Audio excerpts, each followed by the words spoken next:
Good morning, students. In today's video, I am going to discuss this total energy in simple harmonic motion. So, whenever a body executes simple harmonic motion, then we can say that the total energy of body is the sum of kinetic energy and potential energy. What is kinetic energy? It is the energy possessed due to its velocity or due to its motion. This is energy possessed due to its motion. And what is the potential energy? It is the energy possessed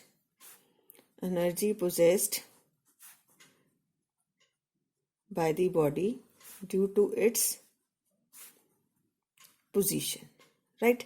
Now we have to find, you can mark this as equation number 1. So we have to find the kinetic energy as well as potential energy. So if we say this simple harmonic motion is represented by y equal to a sine omega t, then what is its velocity? V. It is dy upon dt. So what is its derivative? A into cos omega t into omega.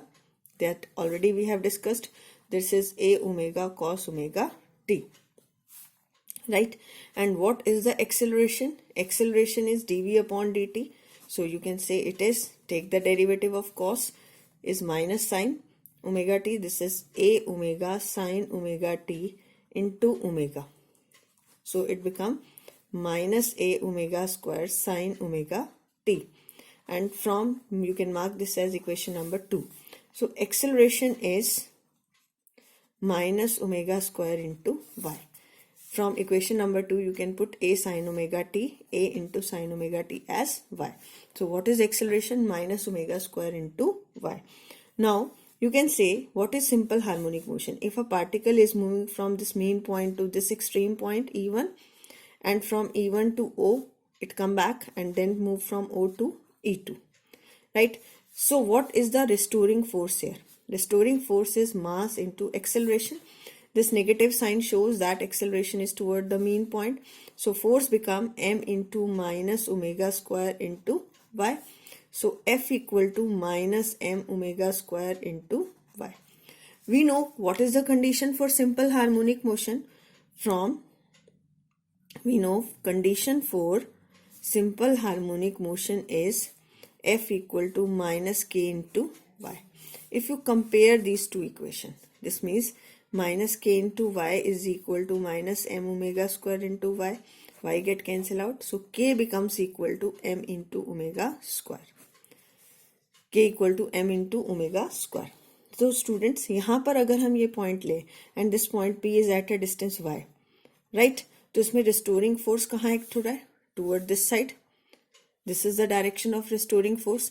So now, when the particle is moving from O to E1, so external force is applied opposite to this, right?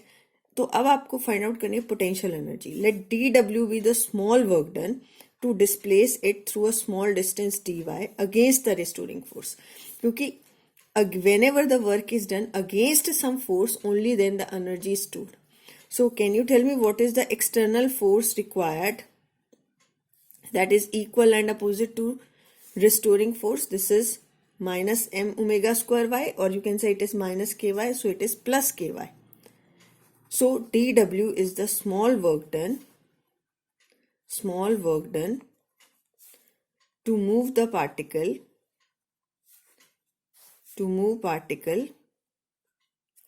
through the distance dy against the restoring force. Against the restoring force means it is acting against it. So dW is equal to F external into dy. This is F external into dy. अब F external कितना है? This is k into y. Put this value. This is the dW. What is the total work done to displace it through this? Integrate it, ky into dy. So it become half of, कैसे use करते हैं हम integration? x to the power n into dx is x to the power n plus 1 divided by n plus 1. This is k into y to the power 2 divided by 2. So this work done appears in the form of potential energy. This is the total work done and it appears in the form of potential energy. So you can mark this as equation number 3. So we have calculated now potential energy. This work done is half of k into y square. And this work done is appeared in the form of potential energy. Right? This is mark as equation number 3 जो हमने last page पे की. Now we have to calculate kinetic energy. Kinetic energy is due to its motion, half of mv square. So you can write this as half of m into velocity. क्या थी? Velocity is a into omega into cos omega t. a into omega cos omega t square. ठीक, अब हम इसको use करेंगे half of m into a square omega square cos square omega t. You want to express it in terms of y and a. तो अब आप क्या करिए, this is half m omega square a square. You can write 1 minus sine square omega t. कैसे? Cos square theta plus sine square theta is equal to 1.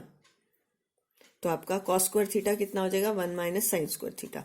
And what is k? k is m into omega square. So you can use this equation. You can mark this as star. So k as m omega square, you can write half of k into a square 1 minus, this is sin square omega t. और sin omega t की value अगर मैं यहां से निकालूं, this is y upon a. From equation number 2, it is sin omega t is y upon a. This is y square upon a square. So it become half of k into a square minus y square, take the LCM, it get cancel out, and it is half of a square k into a square minus y square. This is kinetic energy. Now this is equation number 4. तो total energy हमने कही थी kinetic energy plus potential energy. Put this value of kinetic energy and potential energy in this relation. So now this become total energy is the sum of kinetic energy plus potential energy. तो kinetic energy कितना है? Half of k into a square minus y square. Potential energy कितना है? Half of k into y square. तो half of k आपका common आ जाएगा. This is a square minus y square plus y square. It get cancel out and it is half of k into a square. What is k? m omega square. So this energy is constant. Total energy is constant. Right, student? अब हमें total energy is conserved in simple harmonic motion. Now I will discuss how the potential energy and kinetic energy vary. First I will write potential energy. Potential energy is half of k into y square. So at mean point, mean point means if a particle is executing simple harmonic motion O to E1, E1 to O, O to E2 and then E2 to O. तो mean point पे y कितना होगा? 0. starting point है. तो potential energy of particle is 0. right? At extreme point पे y equal to a, ये maximum displacement है, it is a. तो अब यहाँ पर आपका y की वैल्यू a पुट करिए तो पोटेंशियल एनर्जी क्या हो जाएगी? This is half of k into a square. What is the total energy? Sorry, ये आपका पोटेंशियल एनर्जी आ गया half of k a square at extreme point. At mean point it is 0. In the same way I will calculate kinetic energy. Kinetic energy क्या है? Half of k into a square minus y square. At mean point y is equal to 0. तो kinetic energy कितनी आ जाएगी? This is half of k into a square. Right? और this is at mean point. At extreme point means यहाँ E1 और E2 पे extreme point y किसके equal हो गया? a के. तो आपकी काइनेटिक एनर्जी आ गई half of k into a square minus a square. This get cancel out. y की जगह पुट करेंगे, it comes out to be 0. तो टोटल एनर्जी अगर हम ऑब्जर्व करें एट मीन पॉइंट और extreme point, it is conserved. देखो potential energy mean point पे पोटेंशियल एनर्जी 0, मीन पॉइंट पे kinetic energy half of k a square. तो total energy at mean point क्या हो जाएगी? Mean point is half of k into a square. ऐसे ही अगर आप पोटेंशियल एनर्जी एक्सट्रीम पॉइंट देखें तो total energy eight extreme point is also half of k into a square. Total energy क्या रहेगी? कंजर्व। अब इसके बाद आपको ग्राफ प्लॉट करना है इसका।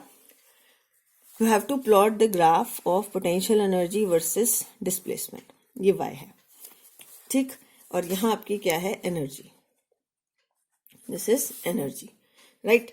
तो अब पोटेंशियल एनर्जी का ग्राफ कैसा है? हाफ ऑफ k, इक्वेशन है ky स्क्वायर। तो ये कैसा कर्व होगा? पैराबोलिक। मीन पॉइंट पे पोटेंशियल एनर्जी 0, ये मीन पॉइंट है, ये एक्सट्रीम पॉइंट इधर और ये एक्सट्रीम पॉइंट इस तरफ। तो ये ग्राफ आपका होगा लाइक इन दिस वे। यहाँ पर ये 0 और यहाँ प्लस ए और ये माइनस ए। माइनस ए भी पुट करोगे, इसका स्क्वायर लोगे तो क्या हो जाएगा? पॉजिटिव। तो ये कौन सा ग्राफ हो गया आपका? Potential energy. At mean point potential energy is 0 and at extreme point it is maximum. और अगर काइनेटिक एनर्जी का देखें तो बेटा काइनेटिक एनर्जी में ऐसे देखो, अभी हमने करा मीन पॉइंट पे काइनेटिक एनर्जी मैक्सिमम है और एक्सट्रीम पॉइंट पे काइनेटिक एनर्जी क्या है? 0। तो ये ग्राफ आपका इसका रिवर्स हो जाएगा। इसका क्या होगा? रिवर्स। ये ग्राफ किसका हो गया? Kinetic energy. और टोटल एनर्जी क्या रहेगी इसकी? Conserved. This is the graph for total energy. At every point the energy is constant, ठीक है। Kinetic energy you can write half of k into a square minus y square, but the total energy remain conserved. अब हम plot करते हैं potential energy and kinetic energy versus time graph.